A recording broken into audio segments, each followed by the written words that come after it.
7 ফেব্রুয়ারি ভারতে শুরু হচ্ছে টি-20 বিশ্বকাপ আসর। আর এই টুর্নামেন্টের সবচেয়ে বড় চমক দিচ্ছে বিসিবি। আর তা হলো আইসিসি টি-20 বিশ্বকাপ খেলতে ভারতের পথে পা রাখবে না বাংলাদেশ। কিন্তু হঠাৎ কেন এমন সিদ্ধান্ত নেওয়া হলো? বাংলাদেশ না গেলে কি তাদের ভেন্যু পরিবর্তন করা হবে? আর ভেন্যু পরিবর্তন করা না হলে বাংলাদেশ কি করবে? এমন পরিস্থিতিতে পুরো ক্রীড়াঙ্গনই এখন টালমাটাল অবস্থা। 2026 সালের আইসিসি টি-20 বিশ্বকাপের আয়োজক দেশ হচ্ছে ভারত ও শ্রীলঙ্কা। টুর্নামেন্ট শুরুর প্রথম দিনই দ্বিতীয় ম্যাচে কলকাতায় ওয়েস্ট ইন্ডিজের বিরুদ্ধে বাংলাদেশের প্রথম ম্যাচ হওয়ার কথা। রোববার সকালে লিটন দাসকে অধিনায়ক করে 15 সদস্যের টি-20 বিশ্বকাপের দলও ঘোষণা করে বিসিবি। কিন্তু দল ঘোষণার কিছুক্ষণ পরই সিদ্ধান্ত হয় ভারতে যাচ্ছে না বাংলাদেশ দল।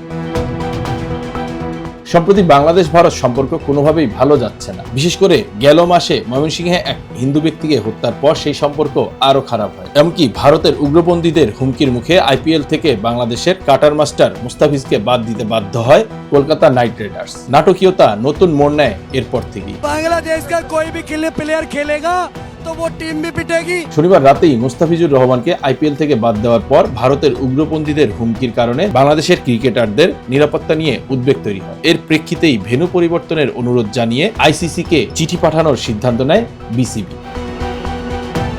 কিন্তু রোববার দুপুরেই বিসিবির 17 সদস্যের বোর্ড পরিচালকদের বৈঠকে এই কঠোর সিদ্ধান্ত নেওয়া হয়। তবে গতকাল রাতেও বিসিবি পরিচালকদের অনেকেই ভারতে যাওয়ার সিদ্ধান্তে অনড় ছিলেন। কিন্তু সরকারের দিক থেকে মনোভাব জানার পর তারা সিদ্ধান্ত বদলান।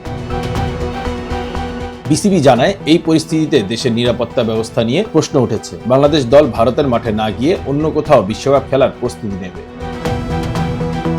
বিকেল 3:22 ক্রীড়া উপদেষ্টা আসিফ নজরুল তার ফেসবুক পেজে এই সিদ্ধান্তটি নিশ্চিত করে লিখেন, বিশ্বকাপ খেলতে ভারতে যাবে না বাংলাদেশ। ভারতের ক্রিকেট বোর্ডের উগ্র সাম্প্রদায়িক নীতির প্রেক্ষিতে এই সিদ্ধান্তকে স্বাগত জানান। এখন সবার নজর থাকবে বিসিবি পরবর্তী পদক্ষেপের দিকে। ভারতের বদলে অন্য কোথায় হবে বিশ্বকাপ? নিরাপত্তা ও ক্রিকেটের ভবিষ্যৎ নিয়ে আরও কি কিছু হতে পারে? Bangla affairs news desk.